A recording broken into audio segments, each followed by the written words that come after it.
Eh, entendido. Uy, ¿qué pasa acá? Ya está.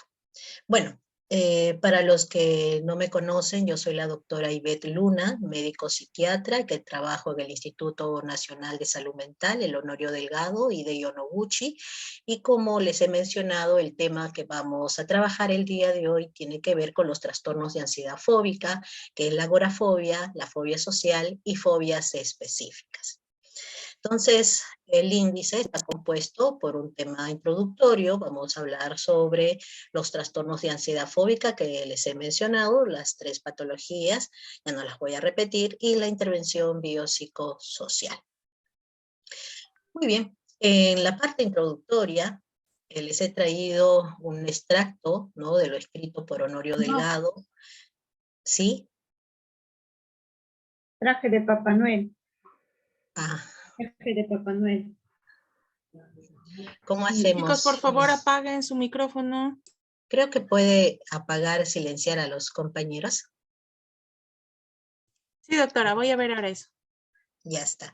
Bueno, en todo caso, este fragmento de Honorio Delgado me pareció muy pertinente para el tema que hoy día vamos a trabajar, y él describe al miedo como un estado afectivo, menciona ora anímico, ora espiritual, suscitado por la conciencia de un peligro, o a la inversa, suscitando la conciencia del peligro, a la vez que hace vivir al sujeto un estado desagradable de inseguridad, como tendencia instintiva le mueve a la acción en forma de defensa o de fuga, cuando no llega a inhibir su capacidad de movimiento, ¿no? Entonces el miedo puede estar en esa línea fina entre poder defendernos ante una situación que conlleva esa movilización interna, o no hacerlo y tal vez trasladarnos hacia las patologías.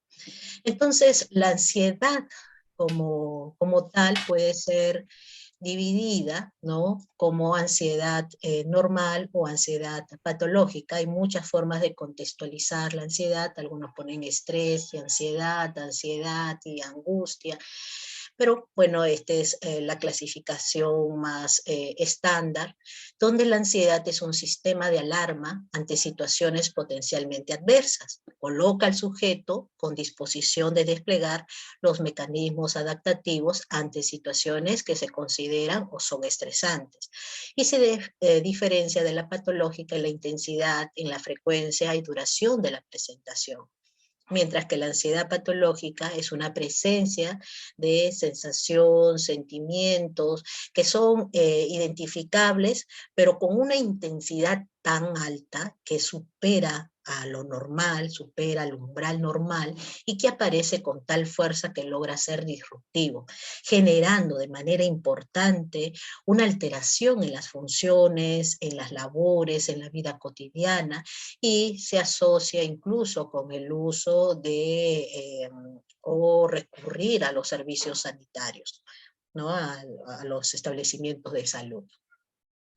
La ansiedad, para el psicólogo Lam, que creó la teoría de los 3 sistemas o modelo clínico de la ansiedad, consideraba que tiene que tener 3 componentes, o tiene 3 componentes: el componente lingüístico cognitivo, el componente motor y el componente fisiológico. En relación al componente lingüístico cognitivo verbal, son pues maneras de expresar los sentimientos, ¿no?, lo que se está experimentando, lo recordado, las experiencias previas y la manera como se procesa cognitivamente esas experiencias. El componente motor, ¿no?, se da aquí una expresión de conductas evitativas con incremento o disminución de los gestos, cambios posturales, puede haber temblor, y en relación a los cambios fisiológicos, un gran incremento del sistema nervioso simpático, con alteraciones de funciones básicas, ¿no?, de funciones como la función cardíaca, alteraciones en la sudoración y el tono muscular. En cuanto a la epidemiología, bueno, esta es muy variable, puede haber una prevalencia mundial entre 3.8 a 25%, ¿no? Y esta variabilidad que se está observando, sea en Europa, sea en Estados Unidos, por ejemplo, se debe a la forma como se han evaluado a través de los criterios diagnósticos. Ustedes saben que ha ido variando en el transcurso de los años, los instrumentos utilizados, los métodos de recolección de datos, también la experticia y capacidad del entrevistador, ¿no? Y la cultura de la población evaluada. Lo cierto es que predominantemente existe un predominio, ¿no? En los casos femeninos que en relación, o que los casos masculinos, ¿no? Y se da entre las edades medias principalmente en los temas de ansiedad. Entonces, estos cuadros son diversos, ¿no? Tenemos la famosa ansiedad generalizada, el trastorno de estrés postraumático, fobias, cuadros mixtos ansioso-depresivos, y estos, dependiendo de la severidad y del aumento, existe una alta carga, ¿no? Una alta carga en temas de las condiciones personales, sociales y económicas, generando disfunción y problemas económicos, sociales, como estoy mencionando, y de interacción. Hay un aspecto bastante interesante, ¿no? Aquí un estudio que se realizó en el Instituto Nacional de Salud Mental, ¿no? En el año 2015, en 24 establecimientos de salud de Lima Metropolitana y en 8 hospitales regionales, ¿no? También ese mismo año se encontró pues una diversidad de prevalencias en cuanto a los trastornos afectivos, siempre encabezado por los trastornos depresivos y trastornos de ansiedad, ¿no? Entonces hay una diversidad también en las prevalencias de vida que se fueron hallando. Pero ¿cuál es digamos, lo novedoso, lo interesante de este estudio, es que se evaluó en pacientes que acudían a, vamos a ver, ahí, en pacientes que acudían a diversos servicios, ¿no? De las diversas especialidades de esos hospitales y centros de salud, y que no habían registrado, ¿no? Antecedentes importantes del corte psiquiátrico, ¿no? Entonces no tenían esa información y sin embargo, cuando se realiza la encuesta, se realiza y se hace la aplicación de los cuestionarios, los pacientes que acudían a estos establecimientos habían cursado, ¿no? O estaban cursando con patologías, bueno, diversas del corte psiquiátrico y principalmente de los afectivos.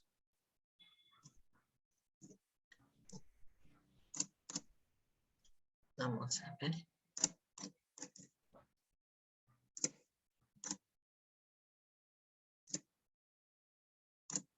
Tal vez sea las aplicaciones que hace que se demore un poquito para cambiar. Ajá, cierto, las aplicaciones. Bueno, ahora vamos a hablar sobre los trastornos de ansiedad fóbica. Son patologías que suelen verse, suelen tratarse en la atención primaria. Y como hemos estado recalcando, principalmente se presentan en mujeres, ¿no? Hay una expresión clínica que no suele ser única y muchas veces hay una mistura, ¿no? Una mezcla de síntomas.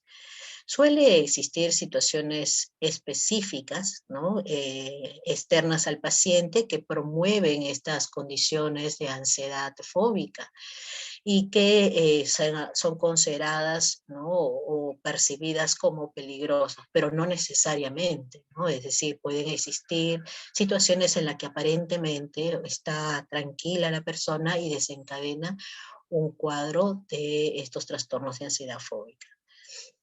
No existen diferencias vivencial, ni comportamental, ni fisiológica de otros tipos de ansiedad y su gravedad varían desde una ligera intranquilidad hasta cursar con trastornos de pánico o crisis de pánico. Y el imaginar la situación fóbica desencadena una ansiedad anticipatoria, ¿no? Que es una característica en estos cuadros. Entonces es importante también, como vamos a hablar de las fobias específicas, para poder dilucidar, existe un diagnóstico diferencial muy presente cuando se habla de este tipo de patologías, que es el trastorno hipocondríaco, pero debemos recordar que los temores que presentan estas personas están referidas a la presencia, ¿no?, de enfermedades o tener alguna alteración que se denomina dismorfofobias. En cambio, en las fobias específicas, el temor a enfermar es consecuencia de un miedo dominante, es decir, hay un temor a enfermar, ¿no? No es que esté presente la patología, y un miedo dominante y repetido al posible contagio de una infección, una contaminación o una intervención o lugares de asistencia, que vamos a verlos en las siguientes diapositivas, ¿no? Entonces, eso en principio. Además, también ustedes van a tener toda una clase relacionadas a este tema, trastornos hipocondríacos, tengo entendido, en clases posteriores. Bueno, en relación a la clasificación internacional de enfermedades, estos trastornos de ansiedad fóbica se encuentran enmarcados en los entre el F40, ¿no? 40.0, 40.1 y 40.2, ¿no? Bueno, también hay otros trastornos y las famosas, ¿no?, cajitas de Pandora, los trastornos de ansiedad fóbica sin especificación, que son 40.9. Entonces, estos trastornos de ansiedad fóbica son los que principalmente, los tres primeros, vamos a ir desarrollando. El DSM-5 también desarrolla temas de corte ansioso, ¿no?, en 12 categorías, y que comparten como núcleo el miedo, la ansiedad excesiva y alteraciones importantes del comportamiento. Entonces, hablando de la epidemiología específica de las tres patologías que vamos a tratar, la agorafobia, por ejemplo, tiene una prevalencia entre 0.6 y 6%, también un predominio en mujeres.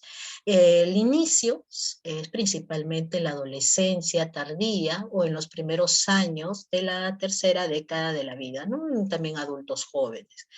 Hay cronicidad, y también los síntomas pueden ser muy variables, ¿no?, en cuanto a la intensidad de los síntomas. La alta asociación con el trastorno de pánico es también muy relevante de tener presente. Se menciona que el 75% de los casos de trastorno de pánico cursan con agorafobia. Y es frecuente que también la agorafobia pueda cursar con otras comorbilidades psiquiátricas como la depresión y el consumo de sustancias, entre ellas el alcohol. En relación a la fobia social, ¿no?, está en una prevalencia del 3 al 13%, y se menciona que aquí sí hay una casi igualdad entre mujeres y varones en cuanto a su frecuencia. Hay un inicio también en la adolescencia, y pueden ir entre los 5 a 35 años sus rangos de inicio de presentación. Evoluciona lentamente y esta condición puede ser muy, muy crónica, ¿no? Se asocia también con otras patologías psiquiátricas como la depresión, el trastorno afectivo bipolar y el consumo de sustancias como el alcoholismo. En cuanto a las fobias específicas, la prevalencia es un poco menor, va entre 2 a 9%, y las mujeres tienen un poco más en su presentación de estas patologías que los varones. Estas fobias específicas están referidas a miedo, temor hacia determinados animales, el entorno natural, situaciones específicas, ¿no? Y se presenta principalmente en la infancia y el comienzo de la vida adulta. Entonces, si también estas condiciones patológicas no son tratadas, puede persistir por décadas, ¿no? Una característica es, de estas condiciones es, digamos, las acciones para contrarrestar y, entre comillas, normalizar la situación clínica o la situación o la patología que tienen presente, ¿no? De tal forma que no se aparentemente visualiza con nitidez. Entonces, evitando, ¿no? Que esa es la condición, evitando exponerse a aquellas condiciones en las que pueden desencadenar la crisis. Muy bien. En relación a la agorafobia, vamos a observar primero un caso clínico, jóvenes. Así que yo les he traído con mucho cariño este caso y quisiera, bueno, vamos a leerlo y después ustedes me dirán cuál es el diagnóstico. Hay una señorita de 23 años que consulta el servicio de emergencia por estar expresando o experimentando palpitaciones, dolor precordial, sensación de ahogo, parestesia, sudoración profusa, mareo, cefalea, temor a morirse y a perder el control o a enloquecer. Esta situación médica duró aproximadamente 15 minutos y aunque no es la primera vez que le sucedía, pues ya había tenido episodios previos durante los últimos 3 años, ha notado que estos episodios son mucho más frecuentes, ¿no? En el último mes.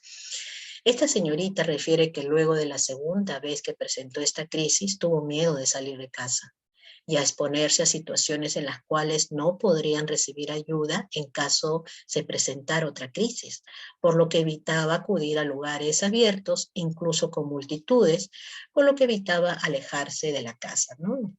Últimamente prefiere no subir al bus y solo transportarse de ser muy necesario utilizando taxis, perjudicándole de manera importante la economía del hogar. Esta señorita es muy dedicada en su trabajo, en su familia y es muy responsable y exigente con sus actividades. Este par de jóvenes residentes se preguntan ante qué diagnóstico nos encontramos. No sé quién quisiera comentar cuáles y por qué. Fobia social, doctora. Buenas tardes, disculpe. Buenas tardes, Mary. Ansiedad, sí, ansiedad o fobia social.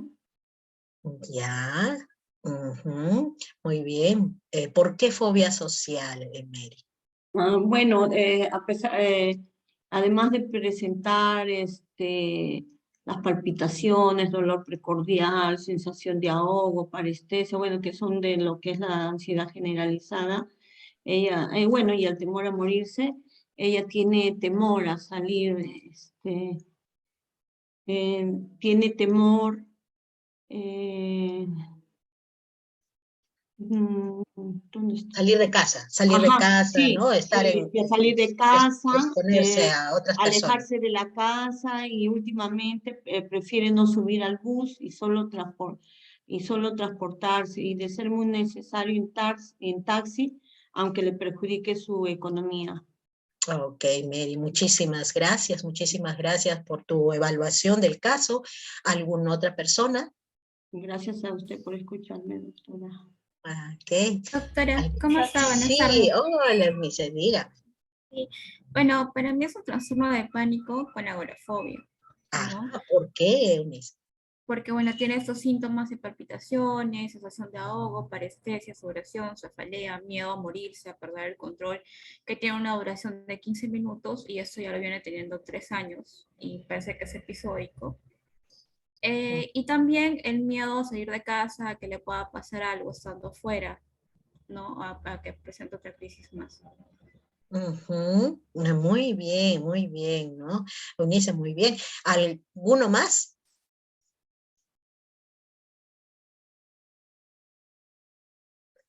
Porque se ha hablado de dos grupos de patología, digamos. Ajá. No se salvan. Sigue la señorita residente preguntando ante qué diagnóstico nos encontramos. Ok. Bueno, Sí, Eunice, lo que usted ha manifestado es así, ¿no? Es el trastorno de pánico con agorafobia, ¿no? Y vamos a retroceder un poquito.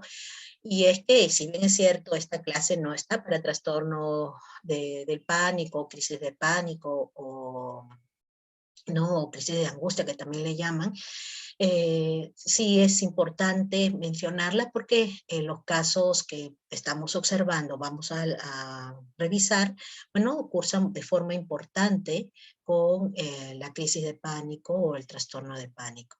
Y una característica de este cuadro justo son las palpitaciones, ¿no? Estas manifestaciones somáticas de perder el control y de morir. Es una condición de emergencia en la que la persona, más que una ansiedad propiamente, son situaciones somáticas en las que siente que el cuerpo está totalmente descontrolado y la sensación de muerte inminente está ahí presente, ¿no? Entonces, y eso es una característica o la característica de la crisis de pánico. Entonces, y que luego de presentar estos eventos, como bien Eunice has mencionado, ¿no? desencadena un cuadro de agorafobia, que es ese miedo, ¿no? de exponerse, de salir a lugares en los que no puede recurrir por ayuda, ¿no?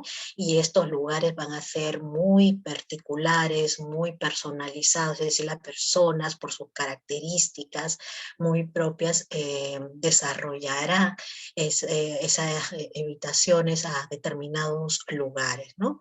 Entonces, en este caso, pues, no quería estar en multitudes, etcétera, ¿no? Y subir a lugares en donde no podía ella tener el control, el pedir ayuda, como es el bus, por ejemplo, ¿no? Entonces, trastorno de pánico con agorafobia es el diagnóstico. Y agorafobia, que viene de la palabra griega, agora, que es plaza pública, y fobia, temor, fue en algún momento considerada como un tipo de psicosis, ¿no? Pero luego se observó pues que la condición, la cercanía y estar presente con su contexto y tener nexo con la realidad, bueno, pues estaba con estas personas, así que no era un estado psicótico, ¿no?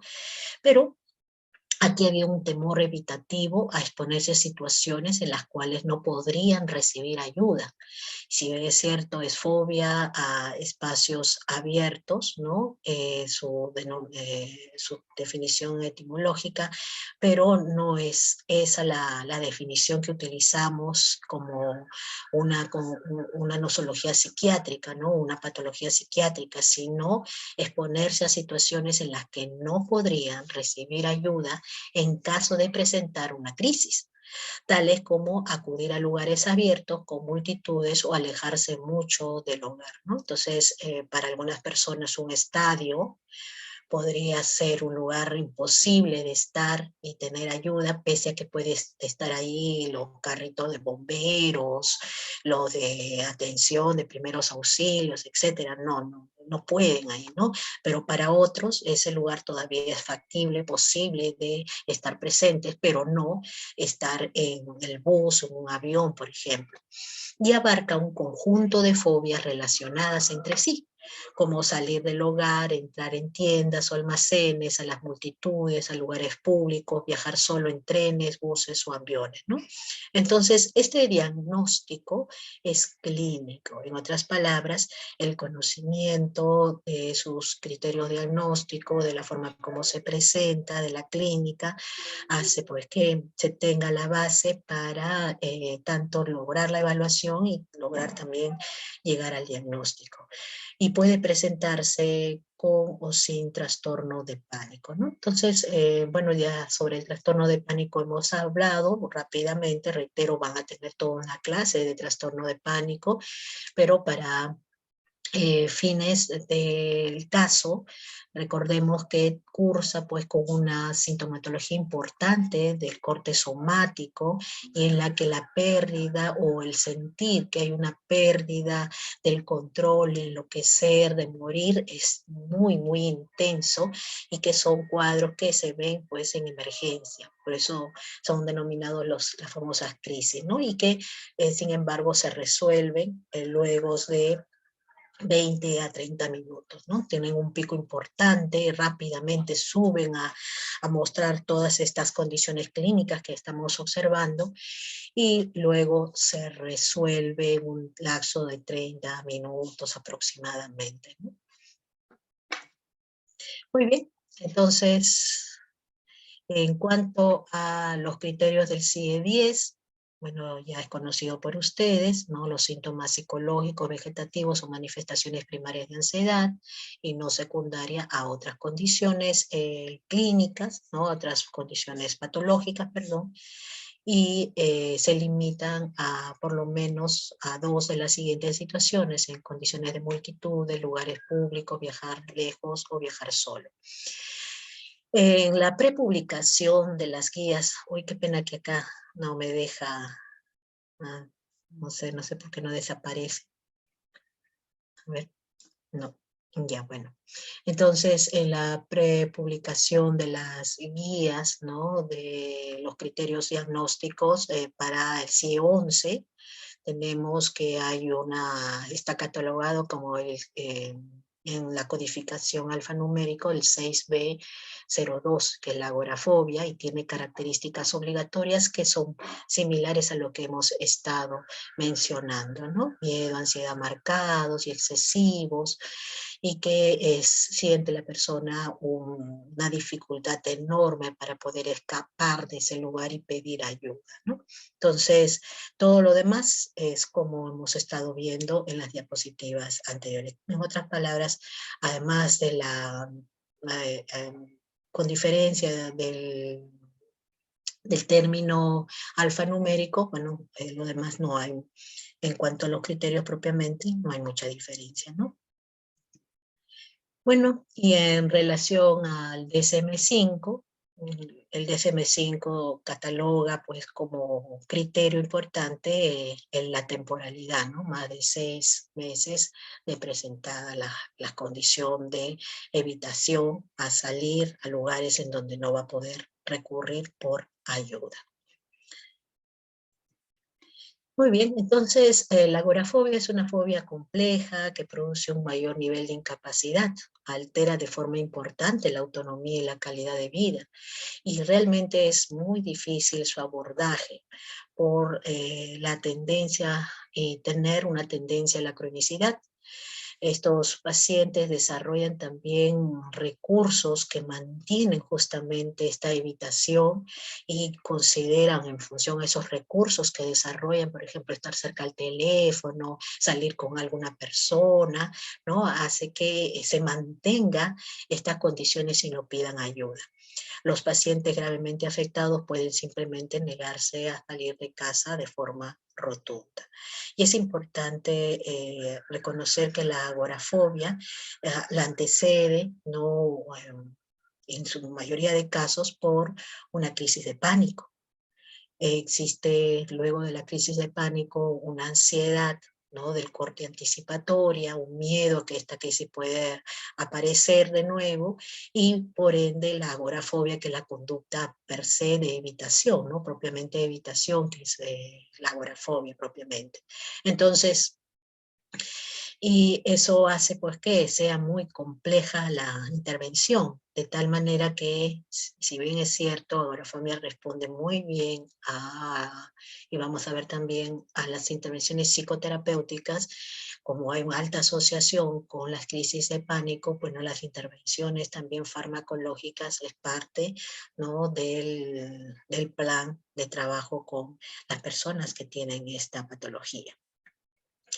En cuanto a la etiopatogenia, son conductas aprendidas asociándose a estímulos favorables o desfavorables. Hay un proceso de condicionamiento y también se habla de modelos neuroanatómicos, ¿no? Que en donde se expresa que el tronco cerebral, específicamente locus coeruleus, es el centro, que es el centro generador de la crisis de ansiedad, participa en esta condición agorafóbica. Hay un sistema límbico también que participa, en la que aquí promueve la famosa ansiedad anticipatoria, y el córtex prefrontal, donde es la zona de origen para las conductas propiamente de evitación.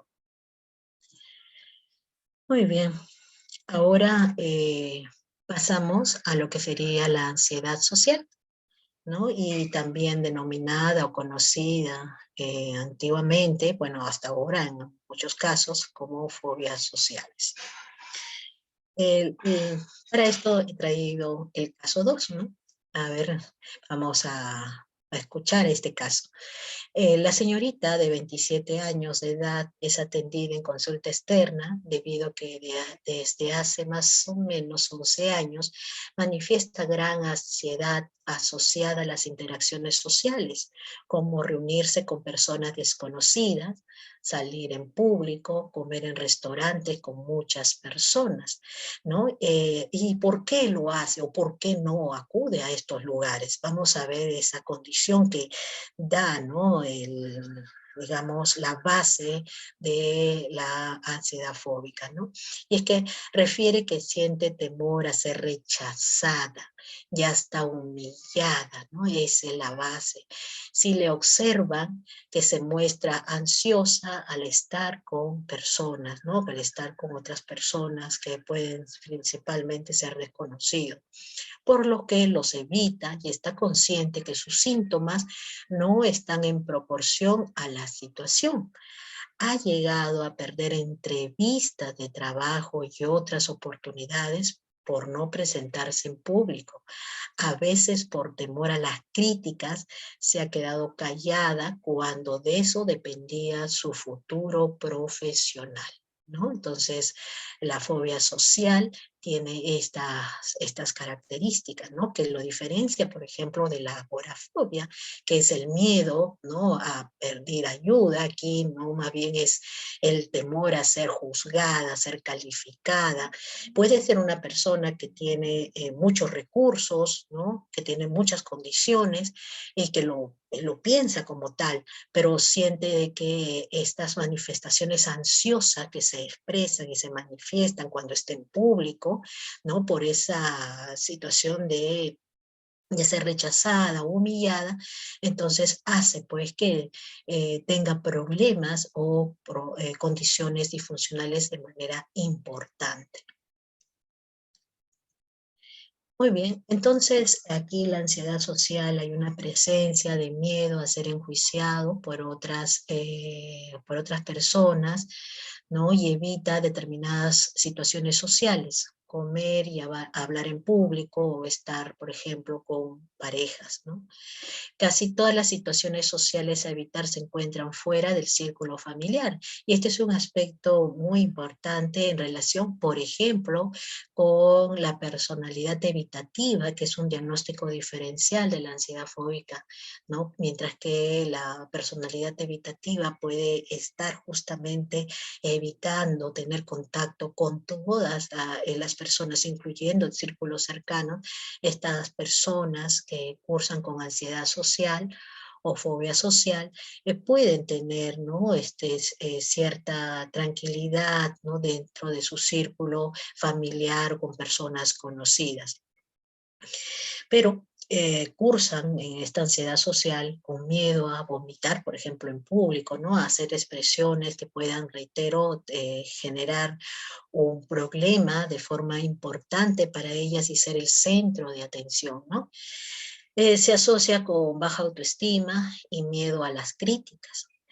Aquí pensamientos de ser evaluado negativamente y preocupaciones de manifestar algunas condiciones de manifestaciones neurovegetativas como la rubicundez, el temblor, la sudoración, no fijar la mirada, tartamudear, y de ser juzgado por ser una persona con unas condiciones de ansiedad, pensar que, o sentir que los demás, o percibir que los demás lo ven como una persona débil, aburrida, desagradable, ¿no? Y están convencidos que el problema primario son algunas manifestaciones secundarias a su ansiedad. Y eso es otro punto de criterio diferencial con el trastorno de personalidad por evitación, ¿no?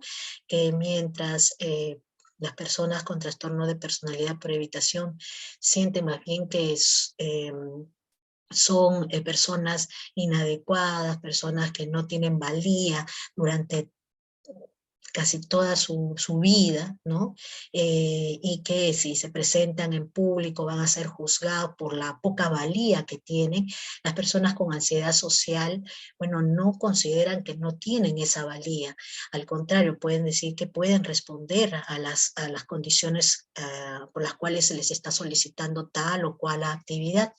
Sin embargo, tienen miedo que estas condiciones de ansiedad que estamos comentando, de estas expresiones neurovegetativas, terminen por alterar, ¿no? Digamos, la interacción con los demás y ser juzgado o juzgada por ello. Puede desembocar en crisis de pánico, ¿no? También puede asociarse a la crisis de pánico. La conducta de evitación suele ser tan intensa y llevar a un aislamiento social, ¿no? Como el caso que les presenté de esta joven que llegó inclusive a dejar de acudir a las entrevistas de trabajo por el temor a presentar estas manifestaciones ansiosas y ser juzgada por ello, ¿no? Y que le vaya muy mal en sus entrevistas. Entonces, para el CIE-10 también tiene sus pautas diagnósticas, es el F40.1, ¿no? Los síntomas psicológicos, comportamentales o vegetativos son manifestaciones primarias de la ansiedad y no secundarias a otros síntomas, ¿no? Esta ansiedad se limita o predomina en situaciones sociales concretas y determinadas. Y la situación fóbica es evitada cuando sea o es posible, ¿no? Entonces, antes conocidas como las famosas neurosis social. También esta guía del CIE-11, ¿no? De su prepublicación, tiene la fobia social, características obligatorias, que están también muy a la mano de lo que hemos estado mencionando, ¿no? Miedo, ansiedad marcado y excesivo que ocurren constantemente en una o más situaciones sociales, con interacciones sociales como la conversación, hacer algo mientras se siente observado, no resiste ser observado, ¿no? Comer o beber en presencia de otros y actuar frente a los demás para dar un discurso, por ejemplo, no salen a exponer, ¿no? Está preocupado de que actuará de una manera y se mostrará, miren los síntomas de ansiedad, que le harán o generarán una evaluación negativa por otros, ¿no? Y esto será percibido para la persona que está cursando con la fobia social como una condición humillante, vergonzosa, de rechazo, ¿no? Entonces, esto es muy importante tener en consideración. Bueno, al igual también que en las otras patologías, en contraste con el DSM-5, bueno, aquí también recalca mucho la duración de las manifestaciones que no deben ser menor o igual de 6 meses, ¿no? Entonces hay un miedo a ser juzgado, no ser evaluado, muchas condiciones de ansiedad, temores, miedo a ser rechazados, que es parte del cuadro de la ansiedad fóbica, ¿no? O de la ansiedad, perdón, social. Entonces, las personas presentan miedo o ansiedad relacionado con las interacciones sociales y con las situaciones donde el sujeto tiene la idea de que va a ser evaluado negativamente por los demás y los evita, ¿no? Entonces, recalcando estos aspectos, también existe, como todas las patologías psiquiátricas, factores biopsicosociales, ¿no? Que dan fundamento a la expresión de esta condición médica. Entonces, desde el punto de vista genético, eventos sociales, estresantes, etcétera, ¿no? Participación de neurotransmisores en la generación de esta ansiedad social. Y en cuanto a los diagnósticos diferenciales, como el trastorno de ansiedad social o fobias sociales, bueno, obviamente podemos diferenciarlo de forma clara con respecto a la timidez, ¿no? Aquí habrá un problema, una persona tímida, pero su funcionamiento no es realmente importante, ¿no? Asume responsabilidades, ¿no? Cumple con metas, se expone a ciertas situaciones pese a la timidez expresada, ¿no? En cuanto a la agorafobia, estamos hablando de que, y lo hemos recalcado, y lo estamos recalcando ahora, que la agorafobia se diferencia de estos trastornos de ansiedad social por el tema de pedir ayuda, ¿no? Es difícil de escaparse de pedir ayuda. En cambio, el otro, la causa es el juzgamiento. En cuanto a las fobias específicas, son situaciones específicas que vamos a ver ahora, ¿no? Sobre objetos, animales determinados, y no a la evaluación negativa en situaciones sociales, ¿no? Que es muy diferente. El trastorno de ansiedad generalizada son preocupaciones relacionadas a las conductas no sociales, ¿no? ¿Se acuerdan ustedes los criterios del trastorno de ansiedad generalizada? Que se presenta en varios aspectos, ¿no? Varios aspectos de la vida de una persona, y que estos aspectos no necesariamente son temas de relación social, ¿no? Y en situaciones en las que el individuo no está siendo evaluado por los demás, inclusive puede presentar sus manifestaciones clínicas de la ansiedad generalizada si no esté presente otras personas, ¿no? Bueno, la diferencia con el trastorno depresivo mayor o trastorno depresivo es bastante claro, ¿no? Hay una importante condición clínica en relación a la tristeza, a la anedonia, ¿no? A la falta de energía, etcétera, ¿no? Y el trastorno de personalidad por evitación, que es la patología más difícil en cuanto a diferenciarlo del trastorno de ansiedad social. Bueno, estamos observando que en una evaluación o en una buena historia clínica se encontrará que esto viene pues desde siempre, ¿no? Es una forma de relacionarse, una forma de ser, ¿no? Y esa falta de valía, esa situación de sentirse fracasado, ¿no? Sin atractivo personal, la sensación de sentirse inferior es muy presente, está muy presente en esta patología. En el trastorno de ansiedad social estamos observando de que su condición principal es perder ese aspecto, digamos, de control de la ansiedad ¿no? Frente a multitudes, ¿no? Frente a los demás, ser el centro de atención, y que ese centro de atención la observe en todas sus manifestaciones, ¿no? De alteraciones simpáticas, ¿no? Entonces ahí ya se siente miedo y temor pues a presentarse en público. Pero, pero su valía, su condición de lograr cosas está presente en esta persona, ¿no? Muy bien. Y sobre fobias específicas, bueno, creo que en relación a las fobias específicas, o también llamadas fobias aisladas, son tal vez no muy frecuentes, pero cuando se da y se expone la persona a esas situaciones por las cuales tiene fobia, bueno, la inhibición y la alteración de su funcionamiento se da de forma importante, ¿no?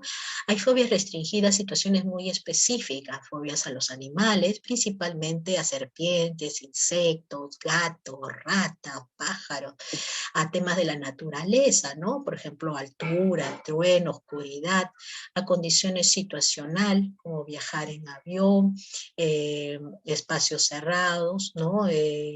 Estar en lugares, por ejemplo, de urinarios públicos, miedo a ciertos alimentos, miedo a acudir al dentista, ¿no? Son muy, muy específicas, ¿no?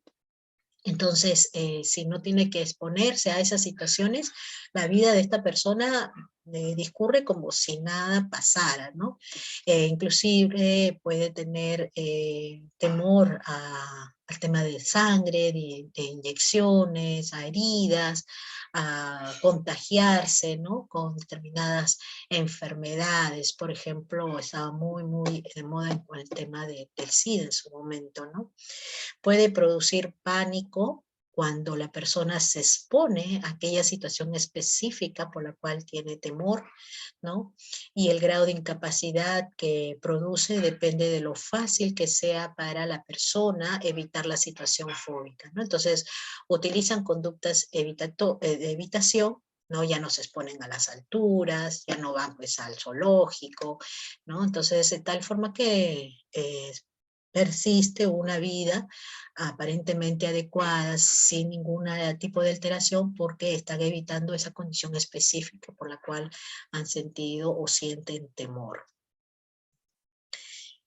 El CIE-10 también lo señala como está dentro, perdón, de sus criterios diagnósticos como el F40.2, y son síntomas psicológicos vegetativos, son manifestaciones primarias de la ansiedad y no secundarias a otros síntomas, como por ejemplo ideas delirantes o obsesivas, no están relacionadas a ello, ¿no?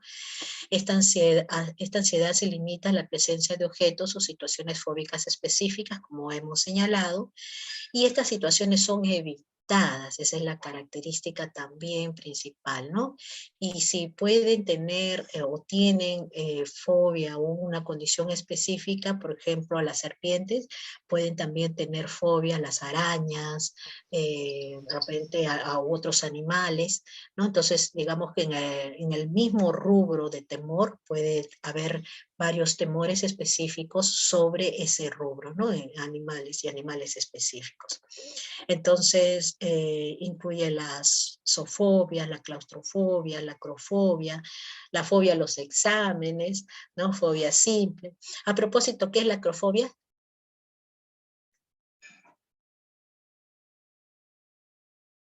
¿Alguno? Doctora, ¿eran los alturas? Ajá, muy bien, Marjorie, muy bien. Miedo a las alturas, ¿no? Entonces, incluye todas estas condiciones. Y la guía también diagnóstica del CIE-11, aquí hay un trastorno de, acá ha habido equivocación en el título, pero el contenido está muy bien.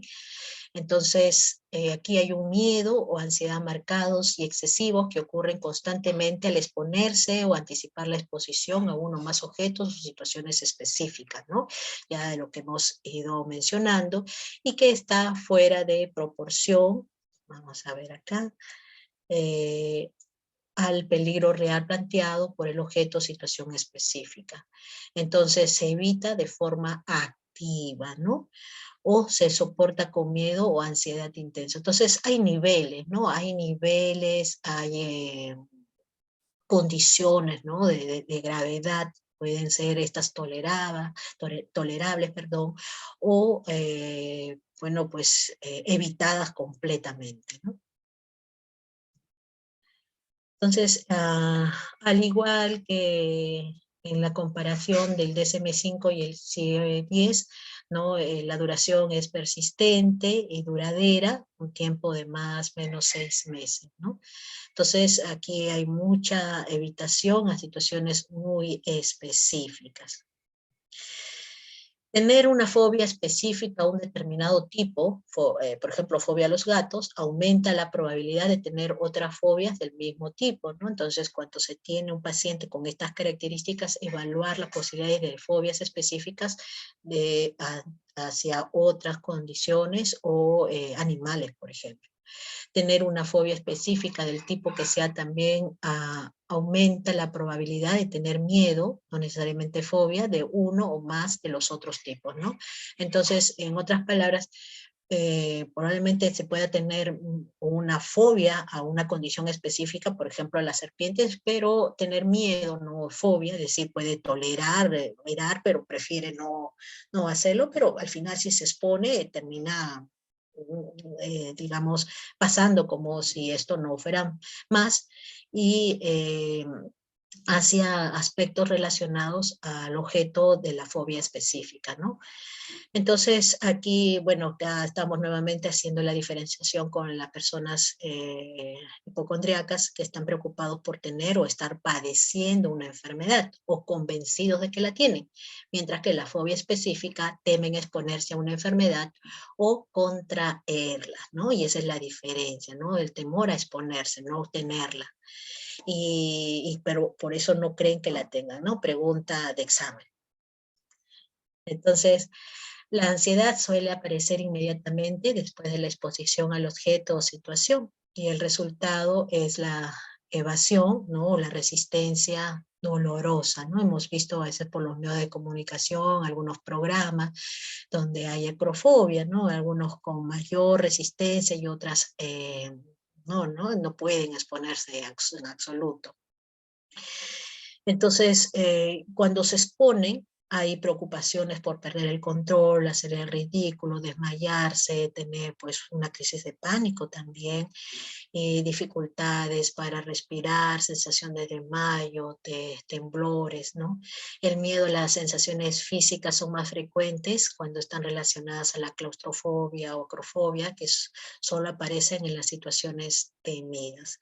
Reitero, como hemos estado observando, que estas condiciones neurovegetativas que puedan estar expresando, ¿no? Es cuando están expuestos al objeto por la cual expresan la fobia, ¿no? Mientras no estén expuestos, pueden transcurrir la vida, sus acciones, como si no tuvieran absolutamente nada. Muy bien, entonces, para finalizar, vamos a hablar sobre las intervenciones o la intervención biopsicosocial, ¿no? Así lo denominé, aunque está marcado en el componente farmacológico y psicoterapéutico. En relación a la agorafobia, bueno, ustedes recordarán que la psicoterapia es una intervención muy potente para que las condiciones, ¿no?, de temores a futuro no se presenten y puedan pues cambiar y modificar ello por la cual están temiendo salir y sentir que no van a tener ayuda, ¿no? Y como hemos observado que hay una gran asociación con las crisis de pánico, entonces también recorrerán ustedes, y en sus clases que vendrán en unas fechas posteriores, verán que el tratamiento antidepresivo, principalmente con los CIRS, es la intervención base para este tema de la crisis de pánico, ¿no? Mientras la crisis de pánico está presente en los pacientes, por más que se intervenga con psicoterapia, que es la intervención principal en la agorafobia, esta no se recuperará bien, ¿no? Y entonces, ¿por qué las crisis están presentes, ¿no? Entonces tiene que intervenirse, y la intervención binaria, ¿no?, complementaria, es importante. Entonces aquí debemos tener presente que se debe disminuir la ansiedad y el malestar psicológico. Hay estrategias, ¿no?, que realiza la persona, eso también lo hemos manifestado, para evitar, ¿no?, que esté sintiendo este temor, que son estrategias individuales de afrontamiento, ¿no?, que como sentarse cerca a la salida, tener un teléfono cercano, salir acompañado, pero que a la larga terminan persistiendo y dificultando que la persona pueda recuperarse por completo, ¿no? Entonces, aquí esos aspectos tienen que quedar en claro, tiene que evaluarse, reconocer cuáles son esos mecanismos que utiliza la persona para evitar sentir estos miedos, y desarrollar pues estrategias para afrontarlas, ¿no? porque terminan finalmente limitando, dependiendo de otras personas, dependiendo del teléfono, dependiendo de estar cerca a la puerta de la casa, dependiendo, bueno, de algunas condiciones, y eso pues no es una vida con bienestar, ¿no? Entonces, y en cuanto al tratamiento farmacológico, bueno, estamos observando que los SIRS, ¿no? Y así como los inhibidores selectivos de la recaptación de la noradrenalina y la serotonina, como la venlafaxina, también son medicamentos buenos, idóneos para la intervención y considerados fármacos de primera línea, ¿no? Tanto por la tolerancia como por la acción que cumplen, ¿no?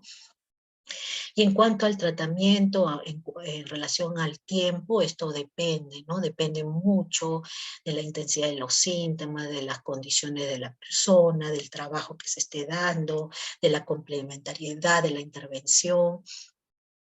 Ahora, si existe crisis de pánico, bueno, ustedes que seguro han intervenido pacientes, han trabajado con pacientes con crisis de pánico. Uno de los tratamientos iniciales son las benzodiazepinas, ¿no? Para calmar todos esos aspectos que se presentan. Pero el de mantenimiento y el que ayuda muchísimo a recuperarse finalmente son los antidepresivos, ¿no? En cuanto a la ansiedad social, la combinación también entre lo farmacológico y la psicoterapia cognitiva conductual ayuda muchísimo a la recuperación del paciente, ¿no? Porque acá estamos hablando, recuerden ustedes, que es ese despliegue de síntomas neurovegetativos que limitan a la persona a exponerse al público, a poder ser el centro de la atención de los demás, a poder salir, a poder conversar, a tener pareja.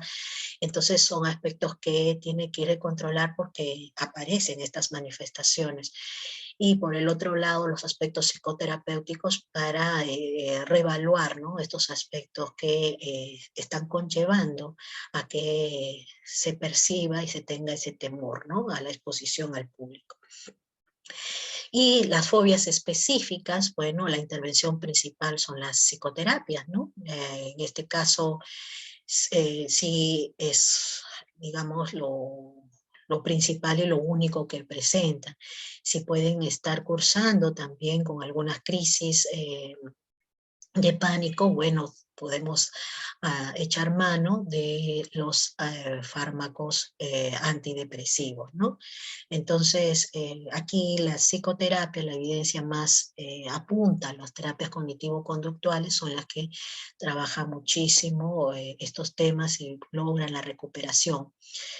Pero también es importante que una vez que la persona se recupere, ¿no? y el tratamiento se retire, bueno, mencionar las posibilidades de una recaída, ¿no? Como la agorafobia, por ejemplo, en unos meses, en unos años, que eso es una posibilidad, y que el tratamiento, por eso el tratamiento psicoterapéutico ayuda mucho a recuperar esos aspectos por los cuales podrían valorarse en temas de recaída, ¿no?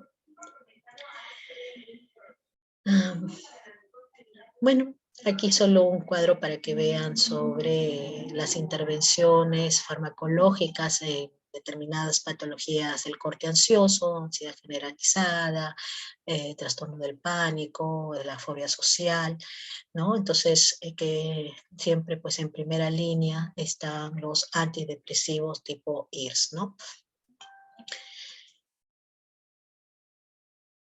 Bueno, acá hay una literatura que seguro que ustedes lo habrán revisado, o si no, lo pueden revisar, que está de acceso abierto del año 2020, sobre el tratamiento de las diferentes, tratamiento farmacológico de las diferentes patologías ansiosas, ¿no? Así que un cuadro para que puedan ustedes revisarlo.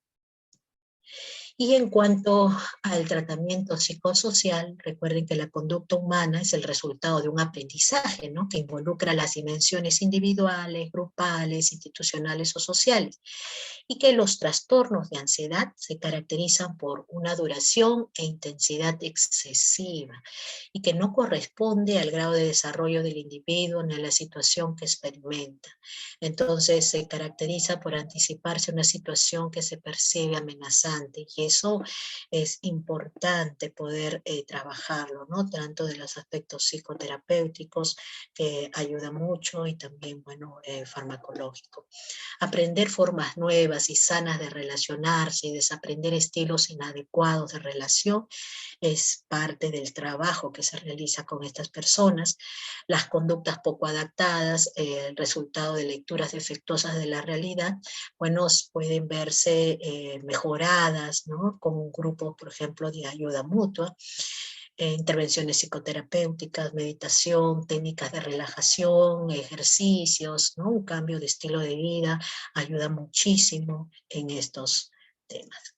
Muy bien, algunas de las referencias que se han utilizado para el desarrollo de los temas, y recordemos, jóvenes, que nuestras actuales circunstancias no determinan dónde podemos ir, sino solo determinar por dónde empezar. Muchas gracias, jóvenes. Y bueno, si hay preguntas, voy a dejar de compartir.